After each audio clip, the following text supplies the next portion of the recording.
Assalamualaikum warahmatullahi wabarakatuh. Sahabatku sekalian, alhamdulillah pada kesempatan yang kedua ini saya ingin bercerita mengenai tentang sebuah kisah di zaman dulu. Yang kisah ini tertera di dalam kitab Sahih Bukhari dan juga Sahih Muslim. Hadis ini diterima dari Sa'ad bin Malik bin Sinan Al-Khudri, anna Nabiyya sallallahu alaihi wasallam qala, bahwasanya Nabi sallallahu alaihi wasallam bersabda, ya. Kana fi man kana qablakum rajulun qatala tis'atan wa tis'ina nafsan.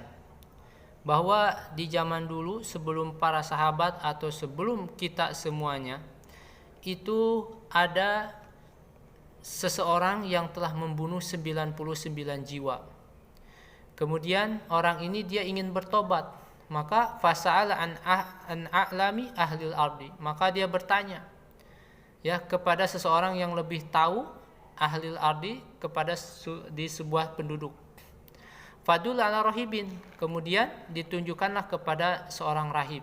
Fa'atahu faqala, maka laki-laki ini mendatangi rahib tersebut dan bertanya.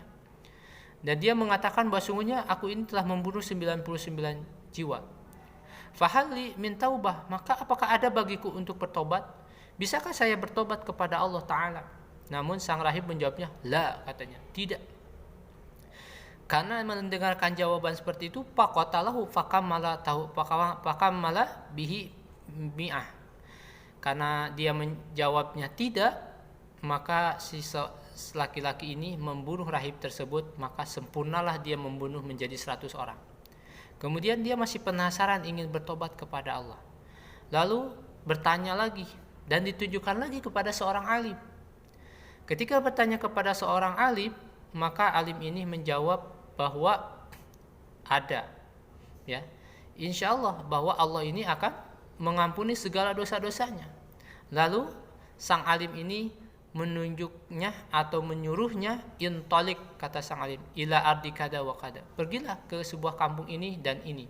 Fa inna biha unasan ya'buduna Allah Ta'ala fa'budillah ma'hum, karena sesungguhnya di sana banyak hamba-hamba Allah yang menyembah Allah, maka menyembah Allah lah bersama mereka.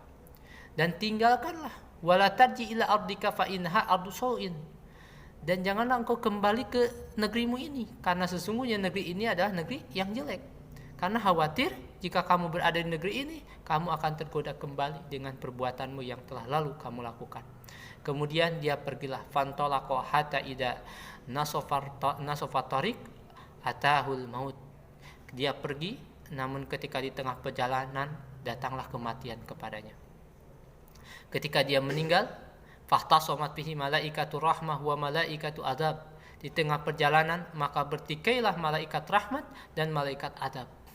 Kata malaikat rahmah, jaa taiban muqabilan biqalbihi ila Allah Ta'ala. Dia datang untuk menghadap Allah dengan membawa hati ingin bertobat kepada Allah. Lalu berkata juga malaikat adab, innahu lam ya'mal khairan qattun. Dia belum pernah beramal sedikit pun, katanya. Lalu fa'atahum malakun, datanglah malaikat fi surati Adam, faja'aluhu bainahum au hakaman. Bahwa dia datanglah malaikat yang ketiga turun untuk menyelesaikan permasalahan dua malaikat ini.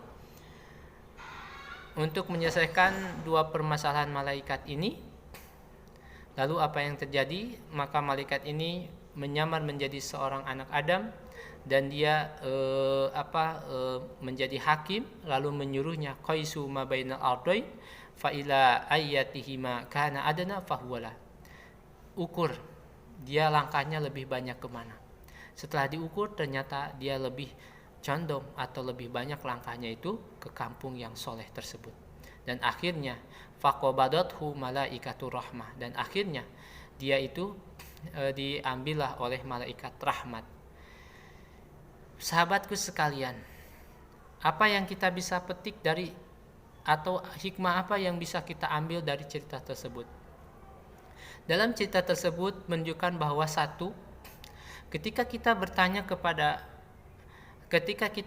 kepada orang yang salah, maka kita akan terus terjerumus kepada keburukan, terjerumus ke dalam kemaksiatan terus-menerus. Tapi ketika kita bertanya kepada orang yang tepat, maka kita akan ditunjukkan ke jalan yang memang tepat pula. Yang kedua, bahwa bertobat kepada Allah.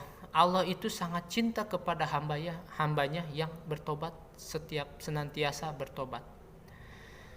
Orang yang selalu bertobat kepada Allah, la'alakum tuflihun wa tubu ilallahi jami'an ayyuhal mu'minun la'alakum tuflihun. Bertobatlah kalian semua wahai orang-orang beriman supaya kalian itu bahagia. Ya, itu. Jadi Allah itu akan senang. Ya, Allah akan senang dan gembira, bahkan lebih gembira daripada orang yang kehilangan untanya di tengah padang pasir. Kemudian ketika dia tidur dan bangun untanya ada lagi. Allah lebih bahagia daripada yang kehilangan unta tersebut. Ketika kita bertobat, kemudian ajal menjemput kita dan kita belum melakukan amal sedikit pun, maka insya Allah di hadapan Allah kita akan menjadi umat atau menjadi hamba yang sudah kembali, hamba yang sudah taat kepada Allah Ta'ala. Dari kisah tersebut kita bisa ambil walaupun dia belum pernah berbuat kebaikan, tapi ketika dia sudah bertobat kepada Allah, maka insya Allah Allah akan menerima tobat kita. Selama malam yugorgir, selama nyawa atau ruh masih dikandung badan, dan selama matahari belum terbit di barat.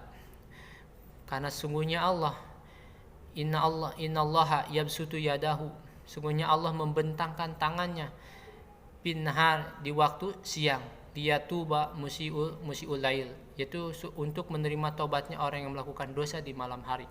Kemudian Allah membentangkan tangannya di malam hari untuk menerima taubatnya yang melakukan kesalahan di siang hari. Itulah Allah akan senantiasa, selama ruh berada di jasad kita, selama matahari belum terbit di barat, maka kesempatan untuk bertobat itu akan selalu ada. La taqnutu mir rahmatillah, janganlah kalian berputus asa dari rahmat Allah.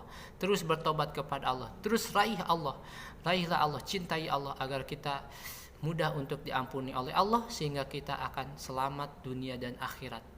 Sahabatku sekalian, itulah pesan dari cerita yang dikisahkan oleh Rasulullah SAW yang mengandung banyak hikmah, bahwa hati kita akan menjadi tenang, setiap masalah akan dibukakan oleh Allah, setiap kesempitan akan diluaskan, dan rezeki akan dimudahkan oleh Allah manakala kita senantiasa bertobat kepada Allah Subhanahu wa Ta'ala. Demikian yang bisa saya sampaikan, mudah-mudahan ada guna dan manfaatnya. Wassalamualaikum warahmatullahi wabarakatuh.